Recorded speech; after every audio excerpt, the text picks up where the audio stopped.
Whenever you put about 50 artists into one room, you get a pleasant combination of gossip, paranoia, envy, fear, trembling, hatred, lust, and a pretense. It's wonderful. I don't believe in karma or any of that stuff, but when something sweet comes along in my life, I treasure it. I try to hold on to it. Seeing a lot of people putting things together still, which is interesting. It's nice to be here in a room full of Korg things. My first synthesizer was a Korg. In, I suppose, 1977. I would guess a Korg 770. Got myself into a lot of trouble with my dad over that, getting HP without asking him. But, well, because modular has always been my thing, because I'm not a great player, polyphonic synths are just too clever for me. So I'm really enjoying it. I'm really enjoying that people are bringing a new side to it. Unlike some people, I really like the digital aspect of it, the control sequencers that are doing things that I've never heard of and adding a bit of sampling, even a bit of controllable FM and things.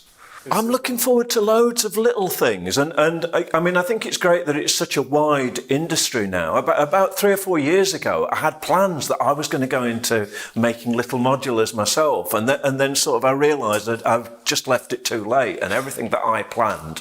In fact, I planned my first product was going to be the filter from an old Korg, the Traveller filter, which I always found very easy to use. And of course, I would just be behind the queue now. I think it's very interesting being in a music industry that's turned itself sort of on its head. I went into a business where you sold a lot of physical records, and now we play live because there's still money in playing live. And of course, all this stuff is set up for playing live. It's, and that's a great thing to me. I like live playing. I like people expressing themselves. I've got a little tiny bit bored with computer-based sequencers because there seem to be, although they're great, I love Ableton, but so many people have got it that I'm fearful of sounding like everyone else.